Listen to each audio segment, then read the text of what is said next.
Hello, my name is Liam Rasler, and I will be discussing Chagas disease.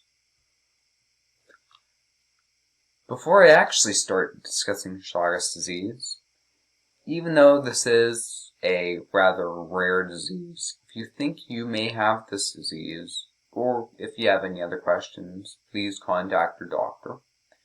This presentation is not meant to be used for self-diagnosis or as a substitute for formal medical advice. Chagas disease, also known as American trypanosomiasis, is caused by the parasite Trypanosoma cruzi. It is spread by the triatamine bug, and it is found mostly in Latin America. And 8 million people are estimated to be infected, but many do not know it, and that is what makes this disease concerning. Here's a nice image I found that depicts the transmission of Chagas disease. It starts with the triatamine being infected by a person or an animal, and then it bites someone and it defecates on their skin. The feces or the poop enters the body, causing an infection. And infection can also occur in other ways, like congenital transmission, which is transmission during birth, or blood transfusions. There are two different phases of this disease. There is the acute phase and the chronic phase. The acute phase lasts for several weeks to months, and there are mild or no symptoms. Many do not even realize they are infected.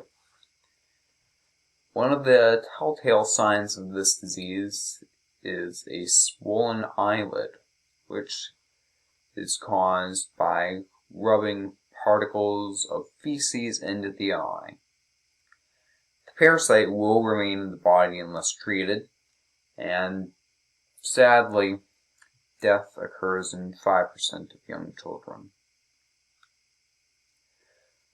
The second phase is the chronic phase, which lasts for several decades and, for some people, the rest of their life.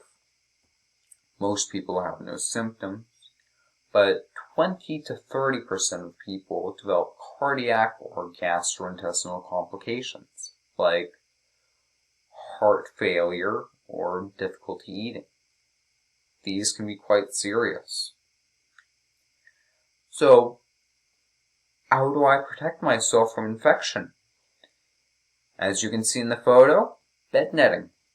Because there are no drugs or vaccines that are currently available, activities like these are the best ways to prevent transmission. You can also lower your risk by sleeping indoors and using insecticides or wearing protective clothing. And an added bonus, these can also help prevent from many other diseases, not just Chagas disease. So, yes, Chagas disease is quite rare, but if you think you are infected, please talk to a doctor. Chagas disease is traditionally diagnosed using a blood test, as you can see in the photo. And if you test positive, an electrocardiogram and an echocardiogram are used to test for heart conditions. If you are infected, should your family get tested? You would have to think if they could have been infected in the same way you were. So, did they also go to Latin America with you? Did you give birth after you were infected? If so, your child may be infected as well. And maybe there is some other reason to believe that they actually are infected.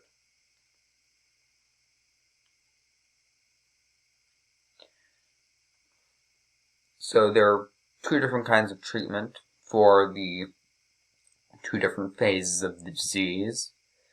The first anti-parasitic treatment focuses on attacking the parasite. One of the two medications is benznidazole, which is approved for children 2 to 12 years of age.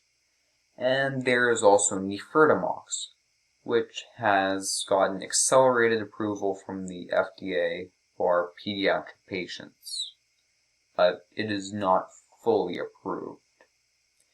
The disease is curable if treated early enough. The other kind of treatment is symptomatic treatment, which is for the chronic phase of the disease. Treatments include pacemakers and various other medications. Here are some additional resources that you may want to read about Chagas disease. And thank you for listening to this presentation.